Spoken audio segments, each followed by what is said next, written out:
This review is on the movie Legacy of Lies. I'm the angry guy. I'm going to tell you like it is. Director for the film Legacy of Lies was Andrea Ball, who is an award-winning Dutch director and screenwriter. Andrea attended the prestigious Gerard Rietveld Academy of Art in Amsterdam as a painter, but dabbled into filmmaking. Mr. Ball's films include Casting X, Blind Spot, and Legacy of Lies is Mr. Ball's international feature film.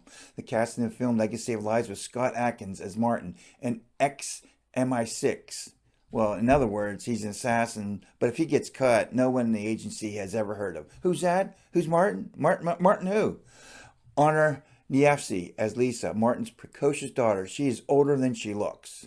Anna Bakovich as Tatiana, a Russian asshole leader that thinks she looks good while smoking a cigarette. Come on. Yoye Sobo as Sasha. In the film, she has blonde hair. Just letting you know. Martin McDougall as Trevor, a confident guy and really likes himself. Andrea Vazellu as Suzanne and Victor Soul as Maxim. Maxim, what a name, huh? My name is Maxim. Whew. A decade ago, Agent Martin Baxter quit MI6 after his wife's target murder in an operation gone wrong. After leaving, Martin's entire team was slaughtered. Martin's ex-boss told him, "Don't mess with UK's MI6 business anymore, and they won't bring up his past." Wow. Time passed, and Martin is trying his best to raise his daughter by the only means he knows how. He fights. He fights in UFC and makes money for his daughter and himself to live. Well, really, his daughter brings in the family income because she bets against her dad sometimes to make enough money for them to survive. In the meantime, a Ukrainian journalist, Sasha, found information about Martin in a guileful way and asked him to help her. She told Martin she needs his help in solving a cold case. To prove to him she's telling the truth, she gives Martin the files to hold. Only thing Sasha wants is a person whose name is in that file dead.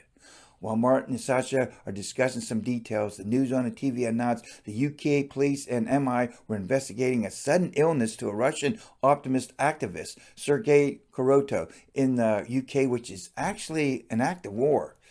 Guess what? After some time, MI6 calls Martin to come back to work for them, but Martin has other pressing matters. His daughter has been captured by KGB and is given 24 hours to deliver the files his new journalist friend gave him, or his daughter dies. Now, Martin finds himself in the crosshairs of both UK and Russia intelligence. Let's just say Martin is smack in the middle of the espionage world again to uncover shocking truth about operation conducted by unknown secret services. And with all that going on, Martin has to keep in mind he is risking his daughter's life, his new journalist friend's life, and his own. Can I just say, that is extremely high pressure, man. Ooh. Couple of my beefs about this film. The fighting scenes were excellent, but there were just too many of them. After some fighting expeditions, Martin came out looking like he stepped out of a GQ magazine. Other times, I have to admit, after beating 2 or 3 men to a pulp, Martin did have a couple of scrapes on his face. The acting was okay. The stunt work was excellent. Realizing Scott Adkins still does his own stunts after all this time was a plus.